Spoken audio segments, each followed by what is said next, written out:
Nakilala namin ang 46-year-old na si Aikel mula sa Novaliches, Quezon City. Napatunayan niya raw ang green bones dahil meron nito ang kanyang namayapang ina. Nitong taon lang daw, nagsimulang manghina ang mag-80 anyos niyang ina na si Imelda. That time hindi ko alam na stroke na pala yun. Doon ko siya napansin na yung hininga niya is hinahabol na niya. Dinala namin sa ospital. Ang sabi sa akin, "Sir, wala po tayong bakanting bed dito." Yun, inuwi ko dito sa bahay. Doon ko nakita na di na siya huminga at malamig na siya.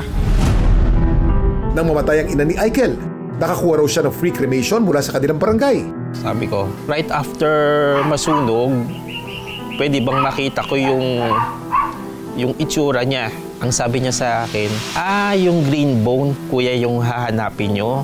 Tapos napao na lang ako. Actually, pero wala ako talagang ideya kung ano yung green bone na yon. Laking gulat daw ni Aikel nang makitang may green bone ang ina.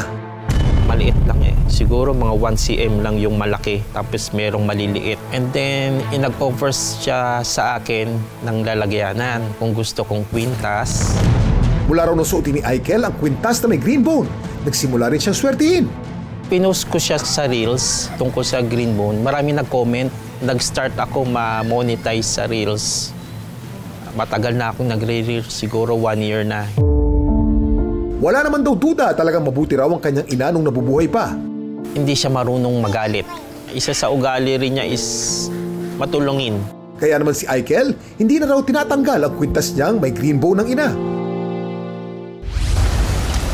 Ako, si Domingo Zamora. Hindi ako mabuting tao. The court finds Domingo Zamora guilty of the murder of his sister, Joanna Zamora Pineda. Narinig niyo na ba ang pangalang Domingo Zamora? Siya ay isang notorious convict na hinatulan ng pagkakakulong dahil sa pagpatay sa kanyang kapatid. Pero si Domingo Zamora, sa pelikula lang. Yan ang gagampan ng karakter ng kapuso nating si Dennis Trillo sa pelikulang Green Bones, kung saan makakasama pa niya si Ruru Madrid. Curious ba kayo kung bakit Green Bones ang title nito? Mga Brad, familiar ba kayo sa mga salitang Green Bones? Green Bones? Green Bones? Alam niyo po ba, yung Green Bones, paniniwala po yung mga ancient Chinese, na yung pag yung katawan daw ay sinusunog. Pag meron daw nakitang buto na kulay green, ibig sabihin mabait daw yung taong yun. Oh. Sir, pag namatay ka, anong kulay ng buto makikita sa'yo? Puti. Puti. Puti? Walang green? Walang green. Pag sinunog, anong kulay? Itim. Itim. Abo. Abo. Manood po kayo ng Green Bones. Maganda po yung pelikulang yan. Maintindihan niyo yung sinasabi ko. Actually, hindi siya talaga bright green. Medyo white na may kaunting green. At napakaliit lang ng green bone. Sa krematorium na ito, nakilala namin ang master operator na si Domingo. 18 years na po ako nag-operate ng cremation. Karamihan sa kanila, nagtatanong kung may green bone ba o wala. Pero pag mayroon po, sinasabi naman namin sa kanila. Ngayong araw, nakatakdang ipakremate ng pamilyang ito ang katawan ng yumao nilang ama.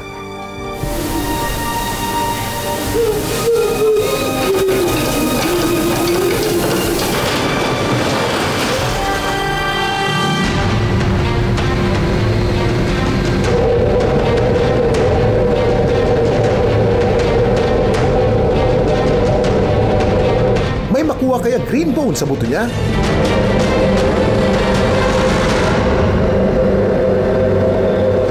Kapag sumasa ilalim ang katawan ng tao sa cremation, nagbabagong kulay ng buto depende sa init sa loob ng crematory o cremation chamber.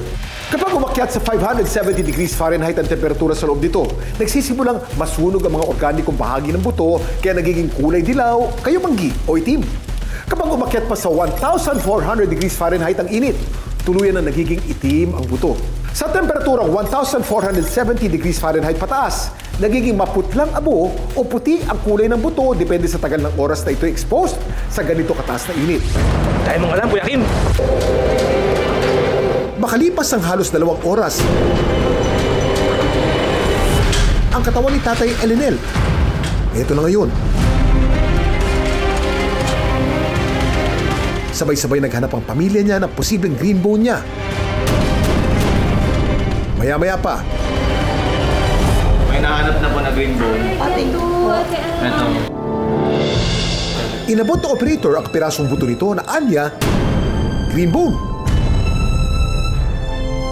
Mapalad ako at nilagay ni Kuya sa kamay ko kasi nakita ko yung mabuti naman po yung daddy namin eh.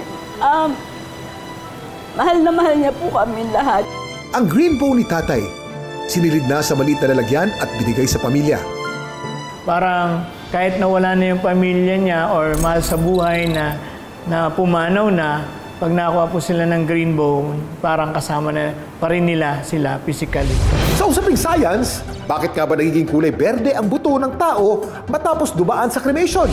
Kung bakit nagkakaroon ng green bones, kasi sa buto natin, meron tayong mga copper metals or yung tinatawag nating tanso, copper.